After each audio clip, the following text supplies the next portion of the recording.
Tumanda sport zallari va maydonlarni kechki vaqtda yoshlar ixtiyoriga topshirish ularning bo'sh vaqtini mazmunli o'tkazishga xizmat qilmoqda.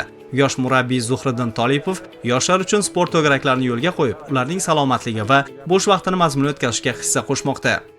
Mana yoshlarimizga prezidentimizning tashabbusi bilan 16:00 dan 22:00 gacha hamma maktab, kollej zallari bepul ochib berildi.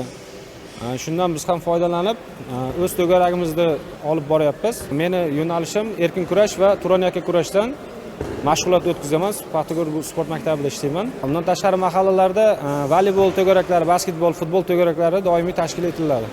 Hozirda sportdagi natijalari shogirdlarimning 3 ta O'zbekiston chempioni 2024-25 yil hisobiga chiqarildi va sport ustaligi olindi. Institutga yo'llanma olgan shogirdlarim, xudo kelgusida oldimizda oktyabr oyida Osiyo Kubok musobaqamiz bor. Turon aka kurash sport turidan, xudo xolasa, unda ham natija qiladigan shogirdlarimiz bor. Paxtakor tumani yoshlari bugun yurtimiz kelajagi uchun mas'uliyatni chuqur his etib, turli sohalarda tashabbuskorlik va izlanuvchanlik ko'rsatib kelmoqda.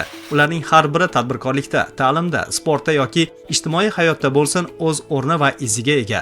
Bu esa davlatimiz tomonidan yoshlarga berilayotgan e'tibor va qo'llab-quvvatlash siyosati samarasining amaliy ko'rinishidir.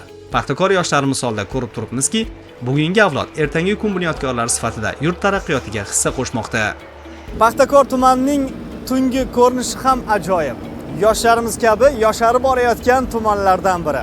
Chunki yoshlarga qaratilayotgan e'tibor boshqacha. Bugun kechagi kundan farq qiladigan tengdoshlarimiz zamon bilan hamnafas yashayapti. Bugun albatta davlatimiz tomonidan yoshlarga berilayotgan e'tiborning, berilayotgan imkoniyatlarning bir natijasi paxtakorlik yoshlarning hayoti haqida so'z yuritdik.